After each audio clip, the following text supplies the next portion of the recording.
വൻ വിസ തട്ടിപ്പ് കേസിലെ പ്രതി അറസ്റ്റിൽ. അയ്യപ്പൻകോവിൽ മാട്ടുക്കട്ട സ്വദേശി മാട്ടയിൽ ജിനു ജോൺസണെയാണ് കട്ടപ്പന പോലീസ് പഞ്ചാബിൽ നിന്നും പിടികൂടിയത്. ജനസേവാ കേന്ദ്രത്തിന്റെ മറവിലാണ് തട്ടിപ്പ് നടന്നത്.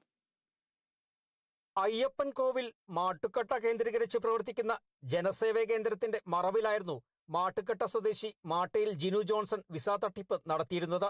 മാൾട്ട, ന്യൂസിലൻഡ്, പോളണ്ട് എന്നിവിടങ്ങളിലേക്ക് ഹോം ടേക്കർ ജോലിക്കെന്ന് പറഞ്ഞാണ് പലരെയും തട്ടിപ്പിനിരയാക്കിയത്. നിരവധി ആളുകളുടെ പക്കൽ നിന്നും 4 ലക്ഷം രൂപ വീതമാണ് വാങ്ങിയിരുന്നത്. 3 വർഷമായി പലരുടെയും പക്കൽ നിന്ന് പണം വാങ്ങി. തുടർന്ന് വിസ കിട്ടാതെ വന്നതോടെ പരാതികൾ ഉയർന്നു. ഇതിനിടെ 7 മാസം മുൻപ് ഏതാനും വിസ വന്നിട്ടുണ്ടെന്നും അത് വാങ്ങുവാനായി കേരളം വിട്ടു പോകുകയാണെന്നും പലരെയും പറഞ്ഞു വിശ്വസിപ്പിച്ചു. തുടർന്ന് ഇയാൾ ഒളിവിലായിരുന്നു. നിരവധി ആളുകൾ നൽകിയ പരാതിയുടെ അടിസ്ഥാനത്തിൽ കട്ടപ്പന പോലീസ് ഉദ്യോഗസ്ഥരായ ഡിജു ജോസഫ്, അനൂപ്, സുരേഷ് ബിയാൻഡോ എന്നിവരുടെ നേതൃത്വത്തിൽ പഞ്ചാബിലെ മോഹാലി, സിരക്പൂരിൽ നിന്നുമാണ് ജിനുവിനെ പിടികൂടിയത്.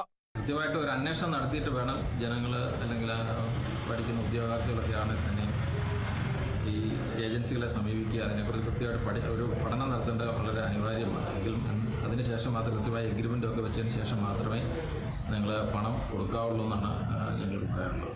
കട്ടപ്പന പോലീസ് സ്റ്റേഷനിൽ 4 കേസുകളാണുള്ളത്. ഉപ്പുതറ പോലീസ് സ്റ്റേഷനിൽ 3 കേസുകളുമുണ്ടെന്നാണ് വിവരം. വരും ദിവസങ്ങളിൽ കേസുകളുടെ എണ്ണം വർദ്ധിക്കും.